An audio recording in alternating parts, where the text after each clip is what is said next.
이 본문으로부터 시작해서 오늘 이제 주제를 한번 찾아볼까 합니다. 본문을 먼저 한번 살펴보죠. 이 신명기는 그 두 번째 그 모세로부터 들려지는 계명입니다. 새롭게 들려지는 계명 이런 뜻인데 이스라엘 백성들이 광야 40년을 다 지나고 이제 요단강을 앞에 두고 요단강을 건너면 약속의 땅 가나안 땅입니다. 그 앞에서 모압 평지에서 모세로부터 새롭게 그 하나님으로부터 오는 율법의 계명을 듣는 그 말씀입니다. 그 말씀의 내용이 신명기입니다. 여기 6장 4절에 보면은 이스라엘에 들으라라고 하고 하나님이 어떤 분인가 여기 나와 있습니다. 하나님은 어떤 분이십니까? 예, 오직 유일한 여호와이시니라고 하고 있습니다. 오직 한 분이신, 그러니까 경배의 대상이 될 수 있는 오직 한 분 여호와이시다라고 합니다. 그러니까 그 하나님에 대해서 우리의 반응은 어때야 되는가 하는 것이 그 다음 절에 나옵니다. 그러면 우리가 어떻게 해야 됩니까? 네, 마음과 뜻과 힘을 모두 들여서 하나님을 사랑해야 합니다. 자, 그러면 이 말씀이 그 당시의 배경에서 보면은 이집트나 가나안은 모두 다 다신교 문화를 가지고 있었습니다. 신들이 많았어요. 그런데 그 여호와 하나님, 그 자신들을 구원하신 여호와 하나님께서는 아니다, 유일하신 하나님이시다. 내가 온전히 그 모든 경배를 다 받아야 될 신이다라고 이렇게 선언을 하시죠. 그래서 해야 될 게 뭐냐? 이스라엘 백성들이 마음을 다하고 뜻을 다하고 힘을 다하여서 그분을 사랑해야 됩니다. 그럼 사랑을 어떻게 해야 될까요? 사랑하는 방법이 그 다음 절에 나오고 있습니다. 자, 6절에서 그 사랑의 구체적인 표현이 나오는데 뭐 해야 됩니까? 처음에 마음에 새겨야 됩니다. 말씀을 마음에 새기는 것이 첫 번째입니다. 이 사랑하는 방법이 두 가지거든요. 그 다음 또 다른 하나의 방법이 나옵니다. 그게 뭡니까? 7절입니다. 예, 자녀에게 부지런히 가르치는 겁니다. 첫째, 그 말씀을, 지금 모세로부터 들려지는 말씀을 내 마음에 새기는 것. 두 번째, 그 말씀을 자녀들에게 부지런히 가르치는 것. 대충 가르치는 거 아니고요. 최선을 다해서 가르치는 겁니다. 그래 놓고 나니까 이 사람들이 아직까지 가르쳐 본 적이 없어요. 지금 이 말씀을 받는 그 이스라엘 백성들은 어떤 사람들입니까? 광야 40년을 통과하면서 광야에서 태어난 세대예요. 출애굽 때 애굽에서 나왔던 사람은 지금 딱 3명밖에 없습니다. 누굽니까? 모세, 여호수아, 갈렙밖에 없습니다. 나머지는요, 다 광야 출생들이에요. 자, 이 사람들이 자녀 교육을 어떻게 해야 될지 모르니까 조금 더 구체적으로 지침을 주십니다. 자, 어떻게 해야 됩니까? 구체적인 방법이 7절에 나옵니다. 네, 집에 앉았을 때든지 길을 갈 때든지 누워 있을 때든지 일어날 때든지 이 말씀을 강론하는 겁니다. 자, 그러면은 요거를 줄이면 어떻게 되냐면은 장소 불문, 시간 불문입니다. 여기 두 개의 장소가 나오죠. 하나는 어디입니까? 집, 길. 그러니까 가정 안에서나 밖에 나갔을 때나. 그 다음에 누워 있을 때는 언제입니까? 쉴 때, 이 개인적인 시간들, 잘 때, 좀 느슨할 때. 그 다음에 일어날 때든지. 일어나면 뭐 해야 됩니까? 일해야 되지 않습니까? 그러니까 언제 어디서나, 이제 초등학생들한테 이렇게 말해야 되겠죠. 언제 어디서나 그 말씀을 강론해야 된다라고 합니다. 이게 하나님을 사랑하는 방법이에요. 자, 마음에 새기는 방법이 뭐냐? 또 하나님께서 가르쳐 주십니다. 8절에 마음에 새기는 방법. 이 말씀을 마음에 새기라고 돼 있죠, 그죠? 근데 이제 그 영어 성경에 보면은 내가 오늘 너희들에게 들려주는 이 명령을 너희들 마음에 담아라 이렇게 하고 있고, 기성세대들에게는 요 자녀들은 지금 아직 태어나지 않은 가나안 땅에서 태어날 자녀들이에요. 그다음 물론 거기 이제 미성년의 자녀들도 포함이 되겠죠. 근데 그 자녀들에게는 impress라고 되어 있습니다. impress them on your children 이렇게 나오거든요. 그러니까 요게 바로 마음에 새기게 하는 거예요. 우리나라 성경에는 마음에 새기라는 것이 기성세대에게 말씀하시는 건데 그 마음에 담아라, 마음에 두고 뭐 마음에 새기는 거 똑같은데 부지런히 가르치라는 말씀을 이 영어 성경 영어식으로 풀면은 그게 바로 마음에 새기게 하는 겁니다. 자, 새기는 방법이 나옵니다. 여기 보니까 어떻게 해요? 손목에 메고 기호를 삼고 미간에 붙여 표를 삼는 겁니다. 자, 마음에 새기라 했는데 지금 전부 다 어디에 하고 있습니까? 몸에 하고 있죠. 몸에 하고 있죠. 구약 원어 그 히브리어 말로 마음이라고 하는 말과 몸이라고 하는 말은 동의어입니다. 굉장히 재밌게도 그러니까 이렇게 어떻게 하냐면은 몸에다가 붙이고 이렇게 하는 거죠. 여러분 우리가 마음이 있으면 그게 어떻게 표현이 됩니까? 몸으로 표현이 되지 않습니까? 자, 이게 좀 기억해 두십시오. 자, 그다음에 말씀을 강론하는 방법이 9절에 나옵니다. 자, 말씀을 강론, 매일 강론, 장소 불문, 시간 불문하니까 말씀이 어디든지 있어야 되겠죠. 그러니까 여기서 어떻게 하냐면은 집 문설주와 바깥문에 기록해라 이렇게 돼 있습니다. 자, 하나님을 전심으로 사랑하는 것, 마음과 힘과 뜻을 다해서 사랑하는 것은 결국 말씀을 마음에 새기고 자녀들에게 부지런히 가르치는 것입니다. 그렇게 드러납니다. 그럼 다른 말로 하면 그걸 딱 두 글자로 하면 뭡니까? 지금 이 사랑하는 구체적인 방법을 딱 두 글자로 하면 뭐예요?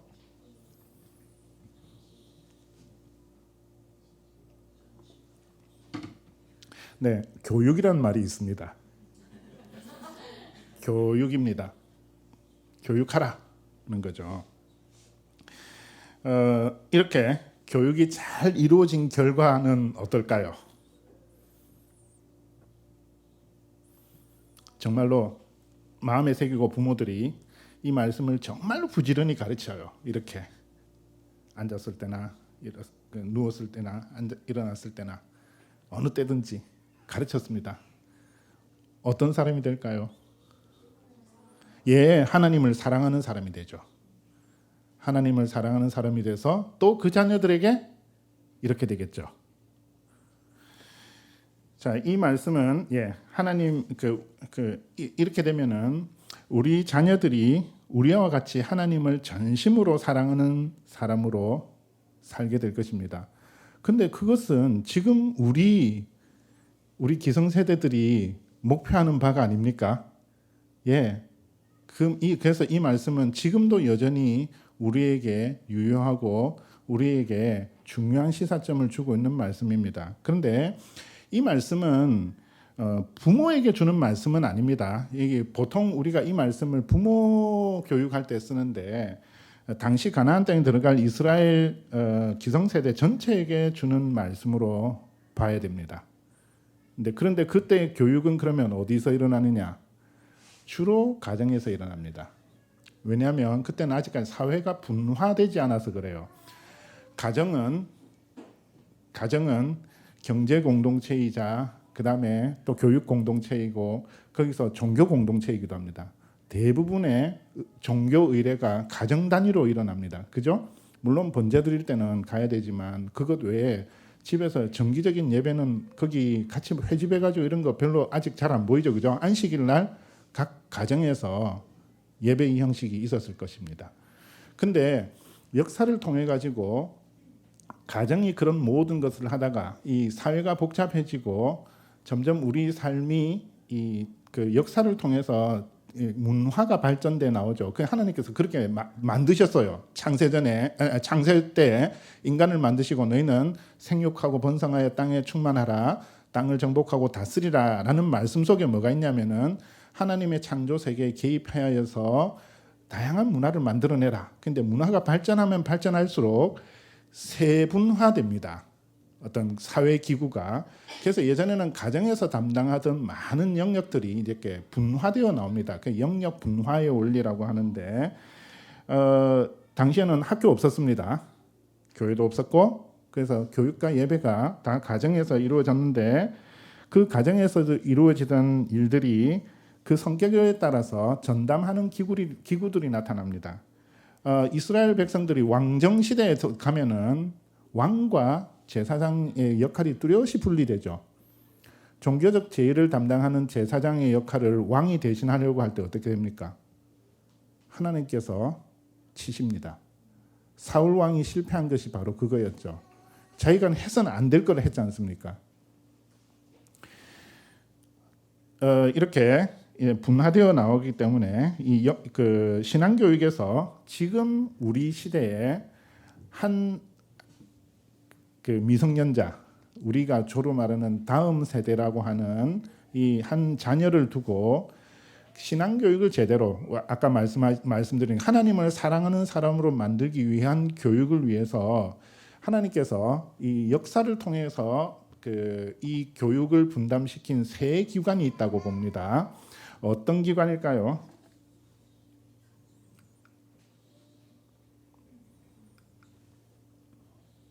죄송해요. 네, 지금 나와 있듯이 신앙교육에도 이 세 기관이 관여하는데 교회, 가정, 학교입니다. 화란의 개혁주의자들, 우리도 지금 칼빈주의 교리를 받고 있지 않습니까? 우리는 스코틀랜드로부터 시작된 장로교회의 전통을 따르고 있는데 교리상 동일합니다. 칼빈주의자들은 지금도 화란 같은 데서는 이 한 자녀를 두고 세 기관이 함께 노력해서 하나님을 사랑하는 사람으로 만든다, 이렇게 보고 있습니다. 그래서 이것을 그 사람들은 거룩한 산발이라고 해요. Holy Tripod. 그래서 오늘 이 제목이 거룩한 산발이라고 했는데 제목이 좀 이상하죠. 어떤 분은 이거 Holy Triangle이라고 하는데 트라이앵글은 그냥 삼각형입니다. 삼각형 말고 이 삼각대.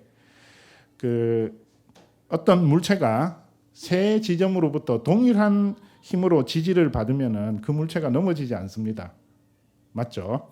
그래서 고대로부터 많은 기구들 중에서 땅 위에 세워져야 될 도구들은 이 발이 세 개입니다. 예전에 보면은 솥체 발이 세 발이에요. 세 발솥 있었고, 그다음에 여기 보면은 지금도 초등학교 다니신 분들 이거 기억나십니까? 알코올 램프 쓸 때 산발이 쓰셨죠.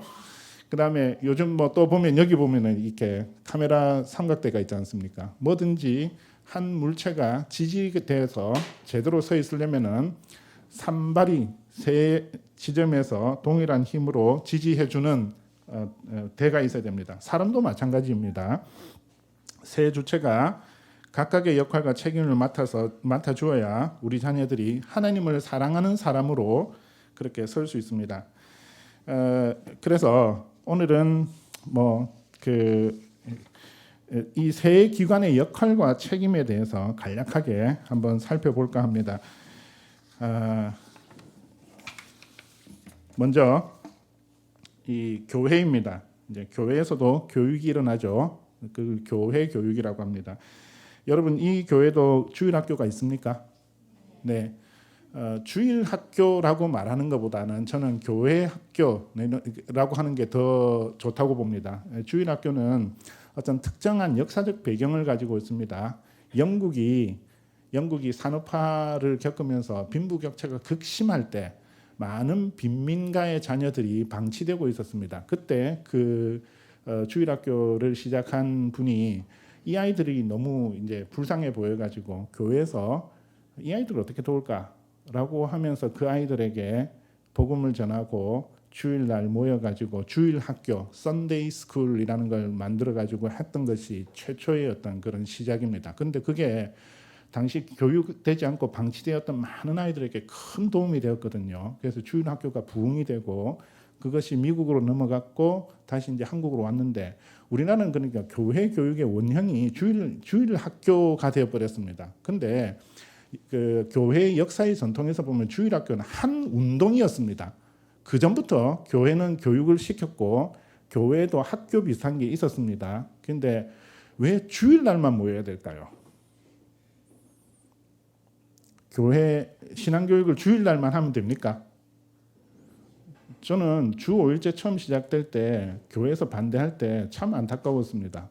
아니 그 토요일 날 좋은 프로그램 만들어 가지고 우리 아이들 와가지고 성경 공부도 시키고 좀 기독교 세계관적으로 다양한 활동을 줘가지고 얘들이 텔레비전이나 아니면은 오락에 안 빠지고 뭔가 좀 새로운 걸 보여줄 수 있으면 좋겠는데 왜요? 교회의 제1된 사명 중에 하나가 다음 세대를 세우는 거지 않습니까? 네, 교회에서 주된 책무를 맡은 분이 누구십니까? 네, 목사님이시죠. 목사님의 직분은 오피스라고 합니다. 그 과업 또는 그분이 이제 하나님으로부터 그 부름받은 주된 그 직책이 무엇이냐면은 말씀을 선포하고 가르치는 사역입니다. 목사님은 말씀을 선포하시고 또 그것을 다음 세대에 가르치시는 분으로 하나님의 부르심을 받았어요. 그 말씀의 수종자이시죠. 또 있습니다. 교회에서 신약 성경에 보면은 두 다른 직분이 나와 있습니다. 예, 교사도 사실은 목사를 다르게 부르는 말이라고 지금은 생각하고 있습니다. 예. 주일학교 교사를 그렇게 생각하고 주님께서 이렇게 지정해 주신 아주 거룩한 직분이라고 생각하는 건 참 좋죠. 네. 장로와 집사입니다. 장로는 그 성경에 보면은 그 감독이라는 말로 표현되기도 합니다. 장로의 직분은 무엇이냐면은 교회가 말씀 위에 바로 서 있는 것을 감독하는 직분입니다. 그 어떤 우리 한국에서는 장로님들이 뭔가 좀 권력이 세지 않습니까? 최종적인 결정도 내리고 직접 이렇게 일도 하시고 어떤 교회 가면은 주일날 그 주차 봉사도 장로님들이 하시고 막 이렇게 하는데 그건 좀 잘못된 겁니다. 장로님들의 역할은 감독하는 역할이에요. 그럼 실제로 그 감독을 하셔야지 뭔가 일을 하면 안 됩니다. 그냥 교회의 어떤 필요, 성도들의 필요를 채우고 일을 하는 거는 누가 해야 되는 겁니까? 예, 집사입니다. 그때 말씀과 기도에 전념해야 될 분들이 구제까지 하면 안 된다 해가지고 구제하는 역할을 따로 직책을 세우셨지 않습니까? 사도행전에. 그래서 직분이 하나 나뉘어지지 않습니까? 디컨, 집사입니다. 집사는 성도들의 필요, 그 필요는 재정적 필요와 영적인 필요 내지는 또 정서적 필요 이런 걸 다 커버합니다. 그런 것들은 집사가 해야 돼요. 제가 공부했던 남아프리카 개혁교회에서는 그 장로님들이 쓰는 예산보다 집사님들이 쓰는 예산이 훨씬 더 많습니다. 집사회가 독자적으로 쓰세요. 장로님들은 뭐 하냐? 감독해요.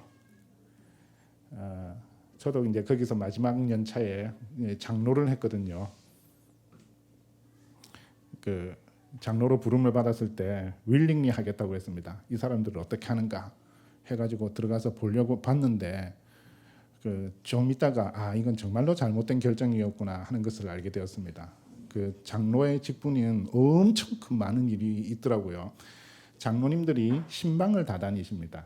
우리는 신방을 목사님께 미루죠, 그죠? 근데 거기서는 장로님들이 신방이나 이런 걸 다 해요. 왜요? 영적인 케어를, 영적인 감독을 이 가정이 하나님 말씀 위에 잘 서 있는가 하는 걸 장로님들이 체크해줘요.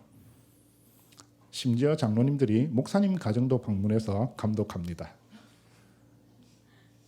재밌습니다. 장로회의 전체 모여가지고 목사님들이 주제를 합니다. 이번 신방에서 교회에서 여러분들이 전할 성경 말씀은 이겁니다 하고 그 말씀의 요지, 메시지를 간단하게 줘요. 한 10분 정도 전할 수 있는 요지를 주면서 이걸 들고 가서 이번에는 특별히 자녀 교육이 잘 되고 있는지 좀 살펴봐라. 이렇게 합니다. 1년에 4번 장로님들이 신방을 합니다. 제 구역 식구가 8명인데 서양에서는 그냥 전화해가지고 바로 가면 안 되지 않습니까? 내가 오늘 갈게 이러면 안 됩니다. 적어도 3주 전에 예약을 해야 됩니다. 약속을 잡고 8사람 약속 잡아가지고 한 번씩 다 방문하고 그다음에 예의상 하는 오가는 말하고 교회에서 전달할 말하고 거기 이야기 듣고 해가지고 리포트 써가지고 제출하고 장로회 해가지고 작은 장로회 해가지고 거기 듣고 그 장로회의에서 특별한 케이스들 이거는 큰 전체 장로회의에 상정해야 될 것 찾고 전체 이제 장로회에 다 상정해가지고 그런 문제에 대해서 질의할 거라든지 이런 거 다 하고 나면요 3개월이 흐릅니다. 그래서 좀 쉬겠다 싶으면 이번 신방에서는 하면서 또 나옵니다. 그러니까 거기서는 장로를 다 안 하려고 해요. 되도록이면 안 하려 합니다. 진짜 저도 한 달, 1년 했거든요. 1년 하고 저는 마침 논문이 끝나가지고 다시 돌아와야 되는데 끝나고 났을 때 정말 후련했습니다. 그래서 거기는 임명증이 있습니다. 이 우리 교회 성도를 한국에 가는 교회에 그 교인 증서를 줘요. 우리도 그런 거 해야 됩니다. 여러분이 이 교회에서 다른 교회 갈 때 여기서 임명을 해 가야 됩니다. 이 교회 성도였고 세례를 어떻게 받았고 하면서 목사님이 그 교회 목사님께 그 목회적 케어, 목회적 돌봄과 감독을 요청하는 그걸 갖고 가셔야 거기 교인으로 받아들여집니다. 저한테도 당연히 그런 거 하겠죠. 그 밑에 장로 섬겼으며 이런 말이 있더라고요. 그거 빼달라고 했습니다. 네. 그런데 교회는 교육기관은 아니지만 다음 세대를 말씀으로 가르치고 세운 일에 있어서 하나님께 준엄한 책임이 있습니다. 그 예를 하나 들어보겠습니다. 이게 제 딸아이 첫째 딸아이입니다. 그 첫째 딸아이가 초등학교 3학년 때 거기 있는 주일학교라고 하지 않고 카테키즘이라고 합니다. 교리문답학교라고 해요. 교리문답학교에 이 시작하는 날 제가 찍은 사진입니다. 그 약간의 그 설명을 좀 드려도 되겠습니까? 한 300~400명 되는 그 교회에 전부 다 백인이고 우리 가족만 아시아계예요. 여러분도 나중에 그런 데 한번 있어 보십시오. 이야, 정말 쉽지 않습니다. 그 예배를 마쳤어요. 그 모국어들 그 사람들이 쓰는 말은 네덜란드예요. 근데 저는 네덜란드 몰라요. 저는 영어를 떠듬거리면서 하는 사람이에요. 근데 그 예배를 마치면 어른들이 한 40분 정도 티타임을 가집니다. 성도의 교제. 거기는 자매님들이 봉사정신이 조금 약해서 매일 밥을 안 먹습니다. 밥은 1년에 딱 4번만 먹어요. 그런 것들은 우리 한국교회의 본을 받아야 됩니다. 여러분은 식사 봉사를 열심히 하셨지 않습니까? 주님께서 정말 기뻐하실 것입니다. 그게 더 성경적이에요. 거기는 깔끔하게 T로 이렇게 그것도 돌아가면서 순번 정해가지고 구역별로 하는데 차 마시고 이야기를 합니다. 이야기를 하고 있으면 그때 그 아이들은 뭘 하냐면은 각 교실에 들어가서 카테키즘을 배워요. 그러니까 교리문답, 주일학교의 교리 공부를 거기서 해요. 그래서 이제 얘들이 마치면 왔나 이러면서 이제 데리고 집에 가죠. 근데 이제 우리는 아이가 영어 학교에 다녔습니다. 네덜란드를 배울 이유는 없지 않습니까, 우리가.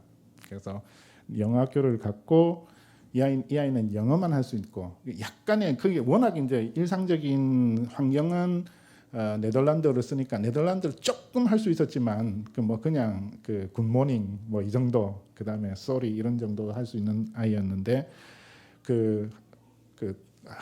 부모가 영어를 떠듬거리면 계속 떠듬거리지 않습니까?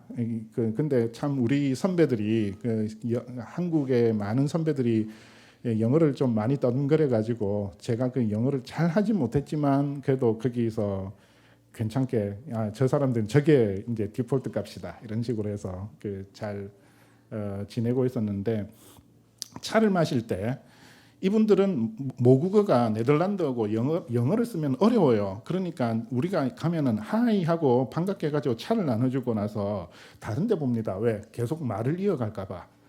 그러면 이제 차 갖고 이렇게 와가지고 마시는데 그게 한 주, 두 주 되면요, 굉장히 좀 서럽습니다. 자연스럽게 돌리는 거예요. 마지널라이즈 되는 거지 않습니까? 주변화 되는 거지 않습니까? 자, 그때 직분을 가진 분들이 도와주시죠. 집사님들이라든지 장로님들이 오셔가지고 우리가 소외되지 않게 예의상 말을 붙여줍니다. 한 5분, 10분 말을 붙이고 다른 데 가시면 또 다른 분이 오셔가지고 이렇게 하는데 그게 보여요.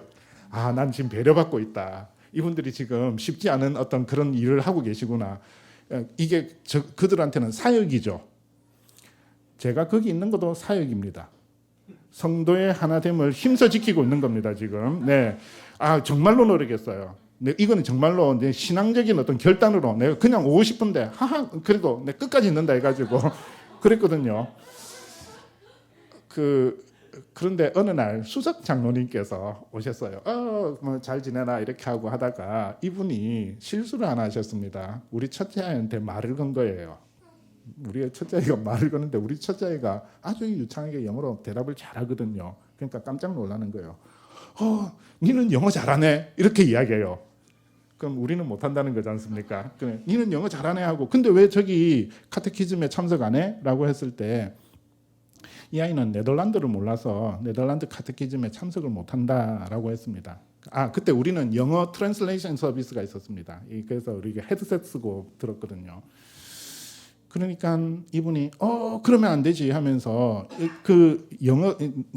이 아이가 들어가는 반에 카테키즘 선생님들이 다 뭐 대학 교수님들이니까 그 영어로도 할 수 있는데 하는데 그때는 그러면 어떻게 하냐면은 한 패러그래프 한 5분 정도는 영어로 하다가 또 5분 정도는 네덜란드어라고 그렇게 번갈아 가면서 하거든요. 그럼 서로 피곤하지 않습니까? 그쪽 애들은 또 자기 모국어로 못 듣고 그게 쉽지가 않아요. 그래서 그런 곤란함을 이야기하면서 그러지 않아도 얘가 교회 교육을 받을 때가 됐는데 여기서 안 돼서 감리교회 그 옆에 메소디스트 처치가 있습니다. 감리교회 가가지고 거기는 정말로 썬데이 스쿨이에요. 메소디스트 처치는 영국에서 시작됐지 않습니까? 거기 가서 그 주일학교를 좀 할까 싶다니까 이분이 화들짝 놀라는 그러면 안 된다라고 해서 그 다음 주 장로회의 당회의 1순위의 안건이 뭐였냐면은 우리 교회의 한 회원 가정에 자녀가 있는데 이 자녀가 지금 우리 교회 교육으로부터 소외되었다. 장로는 뭐 하는 역할을 합니까? 교회가 성경 말씀 위에 제대로 서 있는가를 감독하는 역할인데 지금 보니까 이게 지금 우리 교회가 잘못하고 있거든요. 한 회원의 자녀를 지금 교육으로부터 소외시키고 있지 않습니까? 그래서 내린 결론이 뭐냐? 얘한테 지금 영어 카테키즘이 필요하다라는 결론이 내려졌어요. 그 다음 주보에 영어 카테키즘을 개설하려고 하는데 자원할 사람, 교사로 자원할 사람 이렇게 주보에 실렸습니다. 그 다음에 목사님께서 광고도 하셨어요.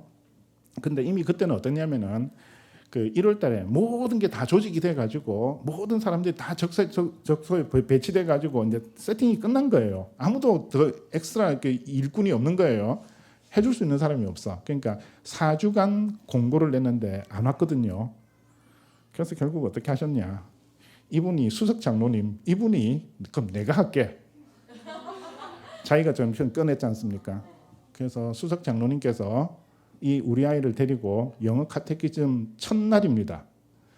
교실도 없어가지고 제가 있는 다녔던 교회당은 신학교 건물을 같이 쓰는 신학교 건물에 있는 채플에 우리가 들었는데 거기 작은 이 여유 공간이 없으니까 여기 어디냐면은 교수 학장 회의하고 할 때 이러는데 그런 데입니다. 엄청 좋은데 저도 처음 가봤어요 그날. 2층에 가가지고 문 딱 닫으니 막 열렸는데 와 이런 데가 나오더라고요. 그래서 처음 지금 시작하는 역사적인 순간에 제가 사진을 찍은 것입니다. 이 개혁교회 성도들은 그런 것들이 분명합니다. 교회는 다음 세대를 위해서 반드시 교육적 책임을 가지고 있다. 분명해요. 여러분 우리 교회에 파키스탄이나 제3세계 우리하고 말이 잘 안 되는 분이 여기 등록을 하셨어요. 교인으로. 주일학교 참석 안 하면 주일학교 참석하라 하겠습니까? 그 사람을 그 한 학생을 위해서 또 한 사람의 그 교사를 드리고 공간을 따로 내고 교재가 없지 않습니까? 이분들한테 영어 교재가 없거든요. 그래서 이 사모님이 일주일 동안 3학년 그 카테키즘, 네덜란드어로 된 카테키즘 성경 공부 교재를, 우리나라로 말하자면 공가 공부 그 교재를 영어로 번역을 하셔요.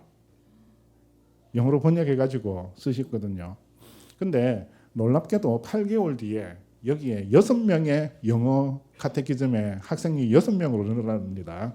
여기 곧 흑인 교수님이 한 분 채용이 되셨어요. 근데 흑인들은 물론 네덜란드어를 쓰지만 영어가 훨씬 더 편하거든요.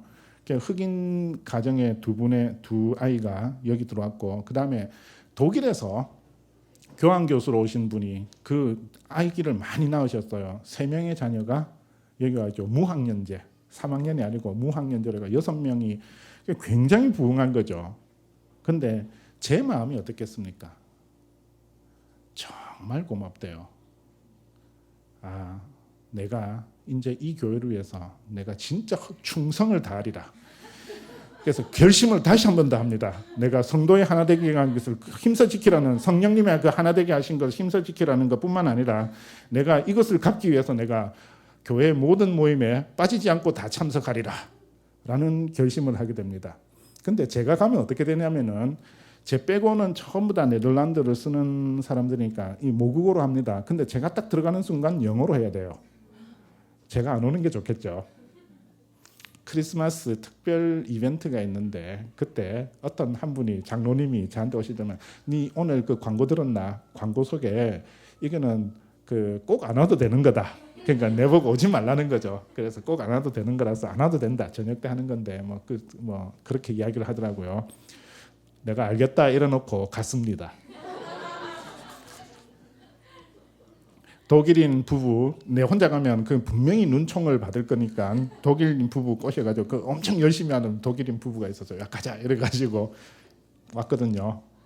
그러니까 갑자기 이분들이 그 통역할 사람을 구해야 됩니다. 섭외를 해야 됩니다. 통역할 사람 구했는데 저기 그 가족들끼리 다 와가지고 있는데 그 성교학 교수님, 제일 편하게 부를 수 있지 않습니까? 그 전공상 성교학 교수님한테 저기 지금 쟤네들 왔는데 네가 옆에서 통역하라 해가지고 그분 표정이 이랬습니다.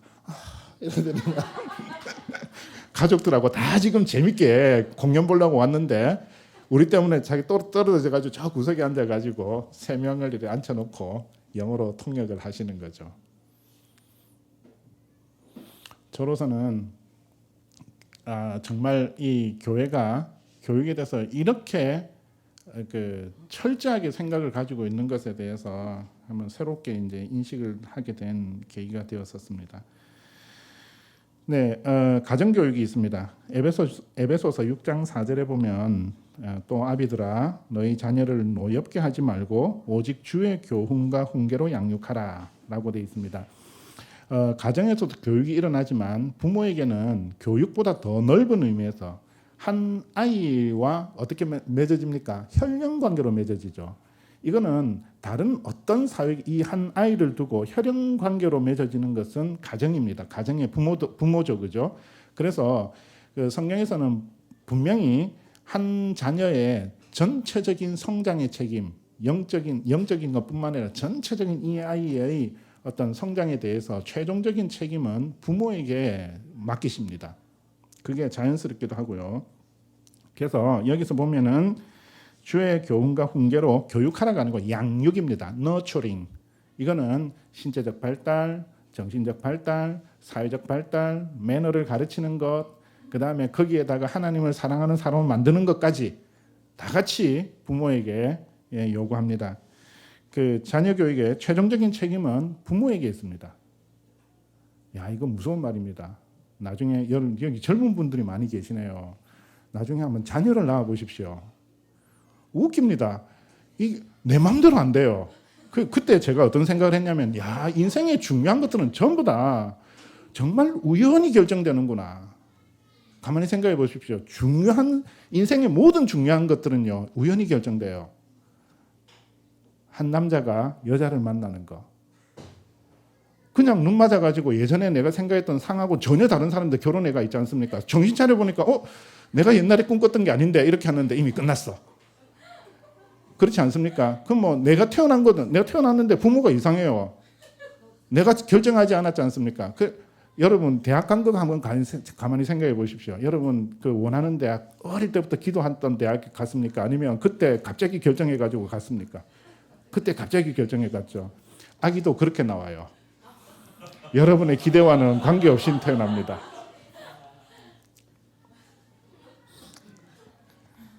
근데 여기 자녀 교육 쉽지 않습니다. 키워보니까 여기 보면 참 재밌습니다. 아비들아 너희 자녀를 노엽게 하지 말고 어떻게 해요? 주의 교훈과 훈계로 양육하라 이렇게 나오거든요. 이 앞에 말씀이 좀 웃기지 않습니까? 화나게 하다, 격노하게 하다 이런 뜻이거든요.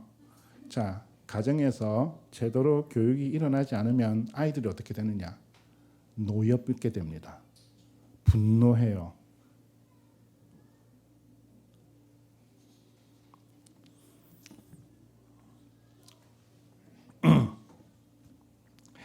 네, 그 학교 교육이 있습니다. 이 부분에 대해서는 한국에서는 아직까지 거의 인식이 없는데 다행스럽게 이 세움교회는 목사님께서 오래전부터 그런 부분에 뜻을 두시고 지금 세움 학교를 만드셨는데 그러니까 이 성경적 원리에 가장 합치된 교회라고 할 수 있습니다.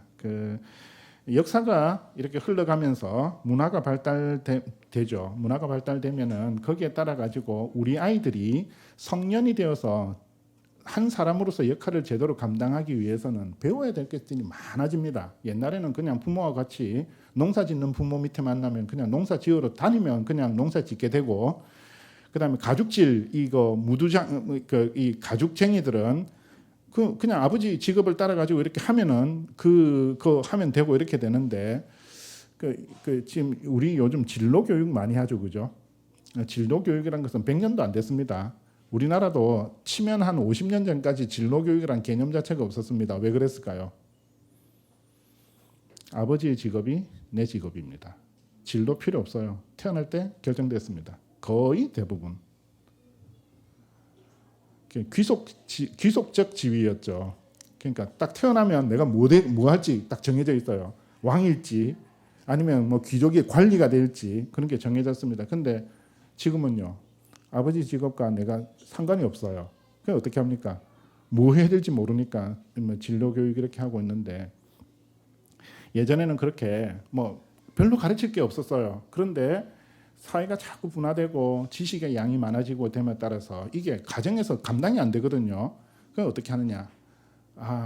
부모가 뭔가 필요가 생긴 겁니다. 이 아이가 제대로 되기 위해서 가르치는 기간을 오로지 배움에 집중하는 기간이 필요하고 거기에 종사할 사람들이 필요하고 거기 기관이 필요하구나. 그래서 이제 학교가 만들어지죠. 근데 학교도 오랜 인류의 어떤 그 역사를 통해서 볼 때 소수만이 다녔습니다. 여러분 학교 교육 지금처럼 이렇게 흔해 빠진 때가 없었습니다. 역사적으로만 250년 전에는요. 일단 100년 전에는 여성들은 학교 교육을 못 받았고요. 250년 전에는 우리 같은 평민들은 교육 못 받았습니다. 학교 교육은 굉장히 프레셔스한 거예요. 값비싼 거였습니다. 그래서 소수의 귀족의 자녀들, 특권층의 자녀들만이 교육을 받을 수 있었어요. 그거 깨트린 게 누군지 아십니까? 빈부귀천을 막론하고 모든 계층의 자녀들이 다 동일한 교육을 받아야 된다.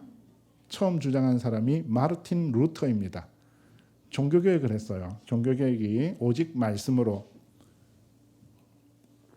그래서 말씀을 모든 사람이 다 읽어야 되는데 성직자들만 읽는 게 아니고 모든 사람이 다 읽으려고 독일어로 번역을 했어요. 그런데 그 성경을 못 읽어. 왜요? 말은 하는데 글을 못 읽는 거죠. 그래서 루터가 그때 깨달았습니다. 그리고 학교를 안 보내려고 해요. 여러분 학교는 이중의 비용이 드는 거 아시죠? 일단 학비 내야 됩니다. 첫 번째 비용. 학비 싸든가요? 여러분 대학 다녀보니까 학비 어떻든가요? 비싸죠. 부모가 봐도 정말 비쌉니다. 등골이 휘어지려고 하고 있습니다. 뿐만 아니라 부모로서는 자녀가 학교에 가면서 그때 당시에 노동력을 상실하게 됩니다. 그 일정 기간. 그 이중의 비용이 드는 거거든요. 그러니까 다 안 가려고 해요. 그러니까 루터가 그 당시에 독일의 그 400개의 작은 소국으로 쪼개져 있는데 거기 개신교를 믿고 있는 군주들에게 편지를 써가지고 당신들이 지금 하나님으로부터 이 군주로 부르심을 받은 것은 바로 이런 거 하라고 하는 것이다. 라고 해서 당신의 그 영토에 있는 모든 자녀들에게 전부 다 문해시켜라. 그래가지고 성경을 익혀야지. 라고 해서 그게 최초의 보편 의무 교육이라고 합니다. 보편은 빈부귀천을 막론하고 전부 다, 의무는 모든 국민에게 강제로. 그때 강제는 보통은 부모에게 강제되는 거죠. 무조건 보내게 하고 안 보내면은 그 벌금 내게 하고 이렇게 해서 했는데, 그게 실제로 이루어진 것은 프로이센 제국, 그 뒤에 프로이센 제국이라고 들어보셨습니까? 당시 독일은 산업혁명에서 제일 낙후된 곳이었어요. 산업혁명의 후발주자였습니다. 그때 당시에 산업혁명은 전기기관이 발명되어서 전기의 힘으로 대규모 공장을 만들어 가지고 돌리는데, 그때 공장에서 생산한 게 뭐냐면은 직물이었어요. 직물, 그 양모 이런 걸로 해가 천 짜는 거였어요. 그런데 그 천을 짜는 거는 시줄과 날줄을 이렇게 연결하는 거지 않습니까? 이거 채워 넣는 거지 않습니까? 엮어내는 건데, 그때 이제 기계로 이렇게 시줄과 날줄이 이렇게 있는데 만약에 뭔가 잘못되면은 그 손을 넣어 가지고 이렇게 고쳐야 되는데, 그거를 어른들 같이 이렇게 하면 그 다 더 망가지죠. 그러니까 그때 당시에 공장 노동에 종사했던 아이들을 시켰습니다. 5살부터 몇 살까지. 그 사진 좀 갖고 오려고 했는데 그건 너무 좀 비참해서 뺐습니다. 이렇게 넣어가지고 하는데, 그 프로이센에서 이 생산력 제고를 위해서 여러 가지 실험을 하는데, 그 실험 중에 하나가 뭐냐면은 이 공장 노동하는 아이들에게 글을 가르쳐 봤어요. 글을 읽게 해봤더니만 참 재미있는 현상이 나타났어요. 생산성이 18%인가 그렇게 증가하는 거예요. 여러분 그 월터 옹이라는 사람이 쓴 책이 있는데, 구술 문화와 문자 문화라는 책이 있는데요. 말만 가지고 있는 사회하고 문자를 가지고 있는 사회는 이 생각하는 방식이 달라진대요. 문화가 그 의식 구조 자체가 달라진대요. 그래서 이 사람들이 계산기를 두드려 봤겠죠.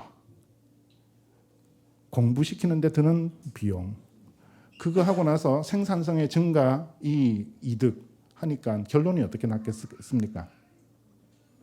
학교 만들어서 가르쳐야 된다는 거예요. 그래서 전 유럽이 동시에, 그때 당시에는 그 나라 간의 경쟁이 막 시작될 때였지 않습니까? 동시에 그런 일들이 벌어집니다. 그러니까 처음 아이디어는 종교적 그 신실함을 마틴 루터가 제공했는데, 그게 실제로 이루어진 것은 경제적 동기가 주가 됩니다. 자, 서양은 그렇게 해서 유럽 대륙은 점점 그때 당시에 뭐 이신론이라든지 뭐 자연신론이라고 하기도 하고, 그런 어떤 여러 가지 어떤 사상적으로 계몽주의를 정점으로 찍고 하면서 세속화되죠. 그러면서 이 보편 교육이, 학교 교육이 도입이 됐어요. 자, 그 전까지는 관습적으로 학교 안에서, 그럼에도 불구하고 이 유럽 사람 전체가 장악하고 있던 어떤 그런 생각들은 기독교적이었기 때문에, 그런 생각은 그런 생각이지만 실제로 학교 안에서는 기도도 있고 그다음에 성경도 가르치고 그렇게 했었어요. 근데 점점 갈수록 프랑스 대혁명이 일어나고 세속화되는 거예요. 드디어 학교에서 반기독교적인 그런 가르침들이 일어나게 되는 거예요. 그것들에 대해서 캐치해낸 사람이 신칼빈주의라고 하는 아브라함 카이퍼에 의해서, 네덜란드에서 그 나중에 수상까지 되시는 분인데, 아브라함 카이퍼에 의해서 그것들을 이제, 그 전까지는 잘 몰랐습니다. 왜 교회가 세속화될까? 왜 이 사회는 세속화될까?라고 하다가 찾은 게 이제 이분이 세계관이라는 개념을 전유해가지고 그걸 설명해내요. 이원론적 사고의 잘못된 것들. 그렇게 해서 학교를 개혁하자. 학교를 국가에서 제공하는 이런 교육을 받게 하니까 전부 다 어떤 사람이 되냐면, 교회에서는 경건한 그리스도인으로 자라게 하는데 학교 가서 영 이상한 걸 배우거든요. 야, 성경 그거는 다 하나님 말씀 아니야. 하나님께서 각 시대에 사람들의 그 어떤 문화적 배경을 가지고 쓰여진 거기 때문에 그 성경은 하나님의 말씀과 인간적 요소가 같이 들어가 있는 거야. 그러니까 그 성경에서 하나님 말씀에 해당되는 부분만 뽑아내기 위해서는 우리의 해석이 필요해. 라고 가르치는 게 그 당시 유럽 신학의 주류였습니다. 그런 거를 뭐라고 고등 비평이라고 하죠. 자, 그러면은 성경 말씀을 읽었어요. 이거는 인간적 요소고 그때 당시 어떤 문화적 배경에서 말한 거구나. 이거 탁 튕겨내고 이건 하나님의 뜻이야. 지금 최종적인 권위를 말씀이 가지고 있는 겁니까? 읽는 사람이 지금 행사하고 있는 겁니까? 읽는 사람이 행사하고 있죠. 그러니까 어떻게 돼요? 교회가 쇠퇴하게 되죠. 자, 그런 서양 사회의 세속화에 대해서 반기를 들고 아브라함 카이퍼는 새롭게 기독교 학교 운동을 전개합니다. 70년간 그 스쿨 스트러글링이라고 해요. 학교 투쟁을 벌여서 헌법을 개정해가지고 각 학부모들이 독자적으로 자기 자녀를 신앙과 합치된 교육을 시킬 수 있는 학교를 만들 수 있도록 네덜란드에서는 그런 그 학교를 만들 수 있는 법안을 제정하게 됩니다. 70년 걸렸어요. 자, 그래서 이 사람들은 기독교인들은 그 칼빈주의자의 후손들은요. 우리도 그렇습니다. 어디를 가나 자기들이 부모들이 뭘 하냐면은 이거는 당연한 의무예요. 교회 안에서 자녀들을 잘 가르치게 하고 집에서 가르치죠. 그다음에 학교 세웁니다. 미국의 네덜란드 이민자들이 많이 온 그랜드 래피즈라든지 이런 데 가보면 그 동네에 무수한 기독교 학교들이 있습니다. 좋은 기독교 학교들. 그런 걸 뭐라고 하면 Parent Controlled School이라고 합니다. 부모 통제 학교라고 하네요. 부모들이 돈을 내 가지고. 그럼 반대는 뭐겠습니까? Government Controlled School이 되겠죠. 정부가 통제하느냐? 신앙을 가진 부모가 통제하느냐? 이 사람들은 처음에는 학교 만드는데 돈 자기들이 다 댑니다. 그렇게 해서 만든 대학들이 지금 미국의 칼빈 대학교, 그 고등교육기관에서는 도르트 대학교, 리디머 칼리지, 뭐 이런 것들이 지금 유수한 대학들이 이제 지금 전부 다 유니버시티로 바뀌었습니다. 이 대학들은요, 기독교인들이 죽으면서 유산을 그쪽으로 다 남겨요. 지금 칼빈 대학교가 가지고 있는 펀드가 아마 제일 많은 걸로 알고 있습니다. 자, 시편 119편 105절 말씀해 보면은 진실로 생명의 원천이 주께 있사오니 주의 빛 안에서 우리가 빛을 보리이다. 시편 36편 9절 말씀입니다. 시편 119편 105절 말씀은 주의 말씀은 내 발의 등이요 내 길의 빛이니이다. 이런 말씀이 있죠. 우리 아이들이 이 세상을 알아볼 때, 이 세상을 알아갈 때 무엇을 통해서 알아가야 되냐면요. 말씀의 빛 아래서 알아가야 돼요. 그 세계관이라고 하죠. 기독교적 관점에서 이 세상을 알아가야 됩니다. 거기서 내 소명을 발견하고 주일날 목사님과 또 그 선생님들로부터 받은 성경 말씀의 그 교리, 그 다음에 가정에서 부모님이 보여주시는 모범과 또 가르침, 학교에서의 그것 통해 가지고 내가 평생을 통해서 하나님께 어떤 사람이 되어야 될 것인가, 어떻게 하나님을 기쁘시게 하는 사람이 될 것인가, 하나님을 기쁘시게 하는 것, 하나님을 사랑하는 사람으로 살도록 어떻게 되면 구비되어야 됩니다. 구비, equipped. 자, 그 최근에 창원에서 기독교 학교를 하나 지금 설립하고 계시는 한 목사님이 이런 말씀을 해요. 1월 달에 전화가 오셔가지고 카톡을 하시길래 왜요 하니까 한국은 좀 이상하다는 거예요. 미국에서는 이번에 미국에서 오랫동안 사역하다가 이 학교 때문에 그 청빙을 받아가지고 들어오셔가지고 하는데 미국에서는 그리스도인 부모들이 기독교 학교 보내는 그거는 그냥 모두 절대값이래요. 그냥 그건 당연한 건데 선택 사항이 아닌데 한국에 와서 그거를 지금 설득을 해야 되니까 내가 어떻게 해야 될지 모르겠다. 이 사람들이 제일 처음에 기독교 학교의 추동이 어디에서 시작되냐면은 부모로부터 시작돼야 돼요. 돈도 내고 그다음에 헌신하고 이렇게 해가지고 만들어 놓고 선생들 초빙하고 교장하고 이렇게 뭐 우리는 어떻게 할 건가 이렇게 해야 되는데 여기 와서 뭐 해보려고 하니까 부모들이 아무것도 안 한대요. 그래, 잘 만들어 놓으면 보낼까 말까 이렇게 하고 있으니까 미치겠다는 거예요. 그래서 목사님 한 3년 동안 마음을 그냥 비우시고 하십시오. 살아남으면 됩니다. 이러면서 그렇게 했는데 우리나라는 아직까지 그런 면에서 좀 약한 것 같아요. 시간이 벌써 이렇게 됐네요. 제가 1시간 한다 해서 이제 5분 남았습니다. 여러분 그 신명기 우리 오늘 읽었던 말씀에서 신앙교육의 목표가 하나 나옵니다. 여러분 이거는 우리의 목표여야 돼요. 여러분의 목표여야 됩니다. 어떤 목표가 나옵니까? 말씀을 강론할 수 있는 그리스도인이 되어야 돼요. 여러분 성경 말씀 그냥 읽는 수준이 아니고 성경 말씀으로 큐티하는 수준이 아니고요. 성경 말씀을 창세기 1장부터 계시록 22장까지 전체적으로 하나님께서 주시는 말씀으로 받고 통일되게 이해를 하면요. 거기서 우리 삶을 향해서 주시는 하나님의 그게 뚜렷하게 나타납니다. 창조, 타락, 구속의 그 관점이 분명하게 나타나거든요. 그럼 그거를 우리 부모들이 지금 신명기에 말씀해 보면은 집에서 하라 했지 않습니까? 여러분 나중에 지금 자녀 가지면 그렇게 하실 수 있겠습니까? 그러니까 지금부터 여러분의 그 목표를 수준을 높이십시오. 나는 나중에 내 자녀에게 내가 성경을 가르치는 수준까지 공부하겠다. 와, 우리 목사님 그러면 엄청 많이 가르치셔야 될 것 같아요. 그죠? 목사님은 그것을 위해서 부름을 받았거든요. 그 유대인들은 지금도 그렇게 합니다. 그 시나고그 회당에 가서 랍비가 그날의 말씀을 읽어주지 않습니까? 강론이 없어요. 설교가 없습니다. 회당에서 그 말씀을 읽었지 않습니까? 그럼 그 강론은 어디서 일어날까요?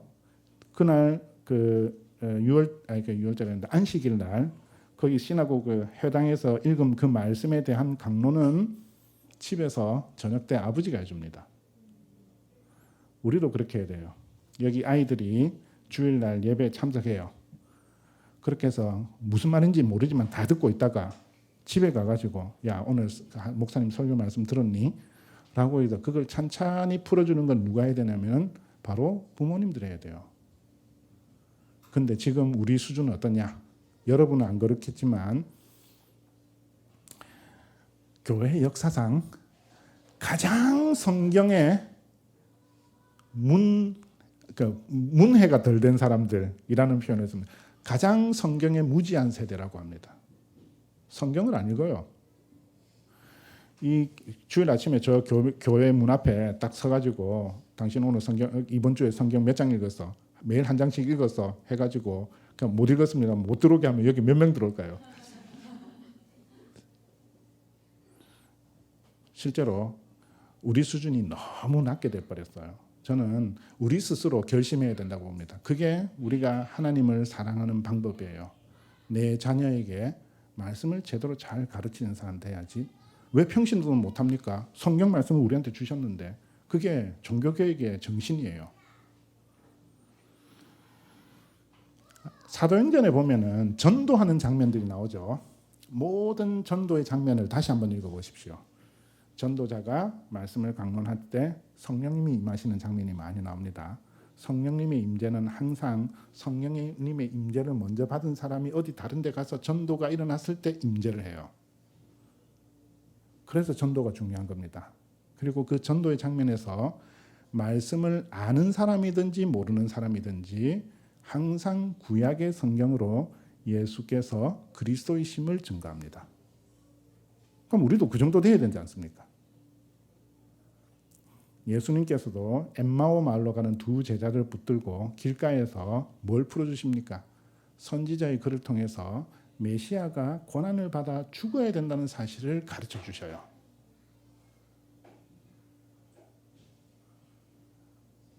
말씀을 받으면 어떻게 되냐면 마음이 뜨거워집니다. 그 맛을 봐야죠. 말씀 보면은 아이패드 줄게. 그러면 안 됩니다. 말씀 자체가 꿀이에요.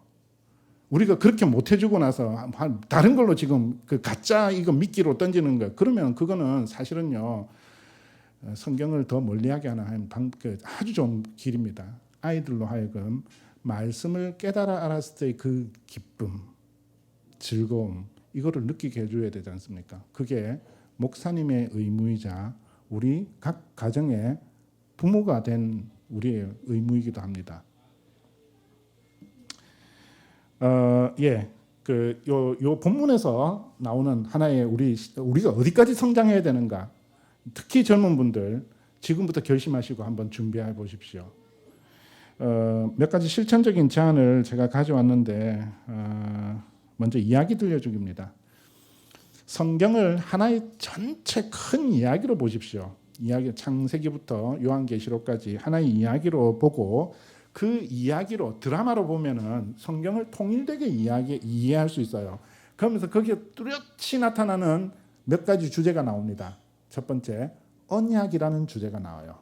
언약적 관점에서 성경 전체를 보면 성경이 신구약이 하나의 통일된 어떤 그런 하나의 메시지로 읽힙니다. 언약의 점진적인 발전. 두 번째로 하나님 나라라는 주제. 이건 좀 우리한테는 좀 이미 많이 익숙해진 것 같아요. 하나님 나라의 관점에서 창세기부터 계시록까지 보면은 전체적으로 볼 수 있어요. 그 다음에 또 하나는 최근에 선교의 관점에서도 볼 수 있습니다. 그 다음에 이런 것들에 대해서 여러분 좋은 책이 하나 나옵니다. 있습니다. 성경은 드라마다라는 책이 있습니다. 크레이그 바솔로뮤가 쓴 책인데 그 책을 읽으면 성경을 6막짜리 드라마로 보자 이렇게 해서 했는데 성경 전체를 쭉 그냥 풀어줘요. 이야기식으로 풀어주는데 놀랍게도 거기 제가 공부했던 게 다 담겨 있더라고요. 칼빈주의 기본 교리들, 기독교 철학의 중요한 개념들이 이야기 속에 다 담겨 있어요. 그래서 제가 그때 막 놀랐습니다. 양놈들 역시 다르다. 나도 이런 거 다 알았는데 이거를 이야기로 이렇게 풀어내는구나 이러면서 그랬는데 우리는 아직 좀 더 배워야 될 것 같아요. 그 책을 너무 좋아가지고 한국에 와가지고 그 책을 제가 개인적으로 번역해가지고 팔아먹었어요. 한 500권 찍어가지고 팔아먹었는데 그게 곧 이 번역이 되어 나왔거든요. 지금 이제 IVP라는 출판사에서 나왔는데 특히 청년들 각 잡고 한번 읽어보십시오. 그게 거기 서문에 보면 대학 1, 2학년 수준이 읽을 수 있는 책이다 했는데 이상하게 한국은 쉬운 영어 책을 한국말로 번역하면 좀 어려워져요. 그래서 좀 차분하게 좀 보셔야 됩니다. 넷플릭스 끊고 안 되면은 여기 스터디 그룹 같은 거 만드셔가지고 목사님한테 해달라고 하십시오. 그거를 익혀야 나중에 자녀한테 이야기로 들려줄 수 있습니다. 성경 이야기를 자녀에게 들려주셔야 돼요. 두 번째는 공동체의 이야기입니다. 이 교회의 이야기. 우리는 워낙 교회를 자주 바꿔가지고 처음 자기가 나온 교회하고 그 다음 나중에 자기가 다니는 교회하고 또 언제 또 바뀔지 모르고 그렇게 되는데 그러면 안 됩니다. 이 교회에서 태어나고 자라고 성장해서 결혼해가지고 이 교회에서 봉사하고 하는 게 원래는 정상입니다. 예전에는 그랬거든요. 이제는 좀 그렇지는 안 될지라도 그래도 이 교회가 지금까지 어떤 역사를 거쳐왔는가 하는 것에 대해서 고등학생쯤 되면은 받아야 돼요. 그런 이야기를 받으면 내가 세운 교회의 공동체의 회원이다라는 것이 확 바뀝니다. 그리고 여러분 꼭 하셔야 될 게 가족 이야기입니다. 제가 우리 아이들한테 제 아이에게 제 이야기를 들려줘요. 태어나서 쭉 하다 보면은 자기 엄마하고 만난 이야기가 있고 자기가 태어난 이야기가 있고 그래서 오늘 이 시간까지 있었던 이야기를 쭉 다 들려주면은 잘 들을까요? 안 들을까요? 그 이야기를 재미있어 할까요? 안 할까요? 재미있어 합니다. 아빠 또 들려주세요. 네가 그 어느 병원 거기서 몇 년 몇 월 며칠 몇 시에 태어났는데 니 태어나자마자 똥을 쌌어. 녹색 똥을 싸더라. 뭐 그런 것부터 시작해서 쭉 이렇게 들려주는데 자기 이야기도 거기 있거든요. 그러다가 자기가 의식 속에서 기억하고 있는 장면들이 나오는데 재밌습니다. 제가 알고 있는 이 아이의 이야기하고 이 아이가 자기 스스로 알고 있는 이야기가 달라요. 나는 전혀 기억이 안 나는데 아빠 그때 어디 데리고 가주셔가지고 이거 사 먹었어요 이랬는데 저는 잘 모르겠어요. 제가 해주는 이야기, 그런 일이 있었어요? 이런 이야기를 해요. 근데 아이는 부모의 관점에서 자기 생을 듣고 싶어요. 그러면 어떤 게 생기냐면 성경 이야기, 큰 레이어가 있죠. 그죠? 그 다음에 가족 이야기, 교회 공동체 이야기, 부모 이야기가 가면서 내 이야기가 같이 거기 들어가지 않습니까? 이 세 개가 지금 맞물려 들어가야 돼요. 그러면 뭐가 생깁니까? 삶의 분명한 방향성이 생깁니다. 그러면 아버지가 왜 이런 일을 하려고 하는가? 아버지가 어떻게 살았는가? 요즘 와서 이야기합니다. 아빠가 왜 그렇게 살려고 하는지 이제 좀 이해가 돼요. 아빠, 얘는 20대, 30대, 제가 30대, 40대까지 저는 항상 새벽 3시에 잤습니다. 그때까지 깨어있던 게 아니고 10시까지 자요. 집에 와가지고. 왜냐면 너무 낮에 일이 피곤해서. 자고 10시부터 아주 맑아지고 사방도 고요해지지 않습니까? 그때부터 책을 읽어요. 책을 읽고 3시쯤 내가 또 자거든요. 근데 얘는 딱 와가지고 보면 언제부터 보냐면은 내가 공부할 때부터 보거든요. 10시에 들어와가지고 다 이래 보면 쥐는 자고 일어나가지고 화장실 갔다 보면 아버지가 계속 보고 있거든요. 그러니까 와 우리 아버지 이렇게 되는 거예요. 굳이 제가 그때 그렇게 한다 이야기는 잘 안 했어요. 근데 그게 자기가 커가지고 보니까 너무 이상하더라는 거예요. 왜 다른 아버지는 다 안 그런데 왜 우리 아버지만 그러냐? 라고 했는데 지금 와서는 그 삶을 이해합니다. 그러면서 부모의 삶에 대해서 맞춰주려고 해요. 자기가 어떤 결정을 내리거나 중요한 문제에 있을 때 물론 제 마음엔 정말 안 듭니다. 저거 저래가 큰일 났다 이렇게 하는데 지 나름대로 막 노력하는 게 보여요. 말로만. 실제는 안 그런 게 많이 보이지만 나중에 또 크면 또 달라지겠죠. 그렇게 막 기다리고 있습니다. 가정경고회를 통해 가지고 가정경고회 저는 이제 주일날 오후에 저녁 때 합니다. 저녁 때 하는데 간단합니다. 성경 한 장 읽고 저는 하이델베르크 카테키즘이라고 하이델베르크 교리문답 개혁교회의 표준 문서입니다. 우리 장로교회의 표준 문서는 뭡니까? 웨스턴민스터 교리문답입니다. 저는 이제 약간의 정체성을 그쪽에 더 두고 신칼빈주의 이념을 공부하고 있어서 그쪽 이 하이델베르크 카테키즘을 읽었는데 지금 작년까지 23번 읽었더라고요. 아이가 2002년도인가 2003년도 첫째 아이가 글을 떠듬떠듬 읽기 시작할 때부터 창세기 1장부터 읽었습니다. 창세기 1장부터 읽어서 매주일 저희들은 길게 안 합니다. 저희 부친께서 매일 아침마다 1시간씩 해가지고 제가 그때 막 대여가지고 난 절대로 안 그래야지. 저는 일주일에 딱 한 번 하는데 15분 안에. 그래서 성경 한 장 읽고 카테키즘 읽고 간단한 디스커스하고 그다음에 기도 제목 다 듣고 아빠가 기도해 줍니다. 얼마나 편합니까? 기도 안 해도 되고 다 해주고 가서 자라 이렇게 했는데 계속 반복하는 거예요. 계속 반복하면 이게 뭐가 되면 습관이 되죠. 습관은 어디에 붙는 겁니까? 몸에 붙죠. 아까 전에 몸에 붙으면 그게 뭐라고요? 마음에 새기는 거예요. 20년 넘게 했습니다. 그 힘이 있어요. 어떤 때는 내가 하기 싫어요. 어떤 때는 오늘 좀 지나갔으면 좋겠어요. 근데 애들이 부릅니다. 아빠 성경 읽어야죠. 그렇지. 성경. 그게 나를 잡아주는 하나의 중요한 그것도 돼요. 그렇게 해서 작년 6월 14일 계시록 22장까지 다 읽었습니다. 내가 우리 아이들하고 성경책을 한번 다 읽었구나. 기뻤어요. 페이스북에 올렸거든요. 이례적으로 많은 댓글이 달렸습니다. 이거는 저희 케이스입니다. 여러분도 여러분의 케이스를 만들어내십시오. 우리 지금 한국에는 이런 가정경건의 모범이 없어가지고요. 각자 다양한 시도를 해보셔야 되고 각자 가정마다 다르니까 이런 게 마음에 안 들면 1시간씩 하시든지 하여튼 그렇게 하십시오. 네, 성공적인 교육의 열쇠가 있습니다. 이 세 기관이 함께 협력해서 뭘 만들어내야 되면은 무형의 하나의 귀중한 자산을 만들어야 되는데 그게 바로 뭐냐면은 교육적 분위기라고 합니다. pedagogical atmosphere라고 하죠. 여러분 왜 우리는 서울대 보내려고 할까요? 왜 명문학교 보내려고 할까요? 거기 있는 선생, 다른 학교에 있는 선생하고 비슷합니다. 근데 왜 우리는 어떤 특정 학교에 선호하면서 아이들을 그 보내면 막 칭찬하고 잘했다 하고 이렇게 할까요? 그 학교가 다른 학교가 가지지 않은 하나의 좋은 점이 있는데 그게 바로 뭐냐면 분위기예요. 저는 교육대학교를 나왔거든요. 제가 86학번인데요. 그때 우리 동기들, 여자 동기들은요.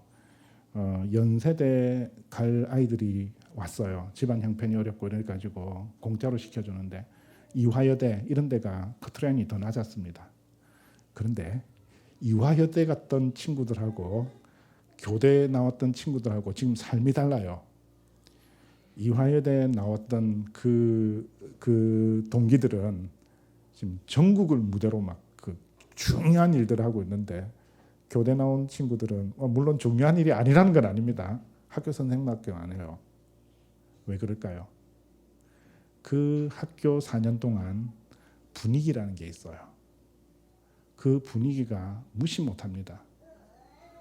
그래서 예전에 맹자의 어머니께서는 그 분위기 때문에 3번이나 집을 옮기죠. 그래서 교회와 가정과 학교가 함께 힘써야 될 것이 바로 뭐냐? 이런 좋은 분위기를 만드는 것입니다. 근데 어떤 때는 그게 좀 안 맞을 수가 있어요. 저는 우리 아이들한테 예배 시간에 어른 예배 참석시켰습니다. 조그만할 때부터. 그때 저는 어른과 똑같은 기준을 요구했어요. 가혹하다고 생각하시죠. 근데 일주일에 딱 한 번만 하면 돼요. 1시간 동안 앉아 있는 건데 그 못하면 어떻게 했겠습니까? 밖에 나가지고 엉덩이 폈어요. 여학생인데. 근데 그렇게 딱 한 번만 패면 안 합니다. 많이 패지. 어릴 때 3살 4살 때 해? 안 해? 해야 돼. 안 되면 선생님 아빠가 한다 이렇게 해가지고 그냥 엉덩이한테 찰싹 때리면요. 그 다음부터 뭐 하다가 야 너 그거 하면은 아빠한테 맞을 거야 하면 안 할게요 이렇게 하면서 안 하거든요. 바로 그게 선을 딱 지켜주는 겁니다. 그렇게 했는데 그것에 대해서 저는 교회에서 지지받지 못했어요. 아를 잡느니 뭐 어른들이 이제 부모의 어떤 양육 태도에 대해서 너무 이제 간섭을 많이 하죠. 그거는 저는 부당한 간섭이라고 생각했어요. 지금 같았으면 화를 냈을 겁니다. 근데 그때 화를 내지는 못했지만 왜? 이건 하나님께서 나에게 부모한테 주신 권위로 내 아이에 대해서 지금 교육적으로 지금 하고 있는데 그러면 적어도 지지하든가 아니면은 따로 불러야죠. 애 있는 데서 막 그렇게 하고. 지금 생각하면 막 밥 먹는데 식판 엎어가지고 팰까 싶은 왜요? 아버지로서의 권위에 대해서 심대한 어떤 훼손이 있었거든요. 그런 것들 속에서. 네, 그런데 그런 것 말고 정말 좋은 분위기에서 잘 자라는 거 그거요 쉽지 않습니다. 분위기 만드는 거 굉장히 오래 걸리고 한번 만들어진 분위기는 꽤 오래 갑니다. 그리고 한번 훼손된 분위기는 복구가 어렵습니다. 그래서 여러분들이 지금 함께 노력하셔야 되는 게 뭐냐면 이 안에서 그런 교육적 분위기를 만들어내는데 먼저 여러분 자신에게입니다. 서로 성경 말씀 열심히 읽고 책 읽고 그다음에 와서 넷플릭스 이야기 안 하고 성경 이야기하고 물론 그게 다 뭐 하는 게 아니고 뭔가 추구하는 방향에서 가지고 이 교회가 가진 어떤 그런 지향성이 그런 데서 드러난다는 거예요. 자, 이제 마무리 짓겠습니다. 신앙교육을 시키려고 하면 제일 먼저 이렇게 키우면 애가 망할 것 같습니다. 직장도 못 구할 것 같고 공부도 꼴찌할 것 같고 대학 못 갈 것 같고 그게 제일 커요. 그때 우리가 기억해야 될 말씀입니다. 너희는 무엇을 먹을까 무엇을 마실까 하여 구하지 말며 근심하지도 말라. 이 모든 것은 세상 백성들이 구하는 것이라. 너희 아버지께서 이런 것이 너희에게 있어야 될 줄을 아시느니라. 오직 너희는 그의 나라와 그의 나라를 구하라. 그리하면 이런 것들을 너희에게 다 하시리라. 아이 키우는 데서 먼저 하셔야 돼요. 하나님 앞에서 신실하게 키우십시오. faithfulness. excellence가 아닙니다. 탁월성이 아니에요. 학교 1등 하는 거 그게 아니고 하나님 앞에 신실한 사람으로 자라게 하십시오. 그걸 기뻐하시고 그거 했을 때 좋아하시고 여러분의 걱정을 뒤에서 걱정하도록 그걸 아이 앞에서 표하지 마시고 그렇게 하면 나머지는 하나님께서 알아서 해주신다고요. 이거 자녀들에게 필요한 걸 알고 계신다 했고 그걸 더 해주시겠다 했지 않습니까? 제가 좋아하는 시편의 말씀이 그 밑에 있는데 내가 어려서부터 늙기까지 의인이 버림을 당하거나 그의 자손이 걸식함을 보지 못하였도다. 하나님 앞에서 의롭게 살면요 자식들 생계 책임져 주신다는 그 믿음이 바로 신실한 신앙교육의 우리의 그 어떤 보루가 되어야 될 것입니다. 세움교회는 참 이 이름이 좋습니다. 다음 세대를 세우고 우리 스스로를 하나님 앞에서 온전히 세우는 서로를 세우는 다양한 좋은 뜻을 가지고 있는 이 교회인데 가정과 교회와 학교가 연합하여서 다음 세대가 하나님을 사랑하는 사람, 언약 백성의 삶을 온전히 살아가는 사람으로 세워져 가길 진심으로 바라겠습니다.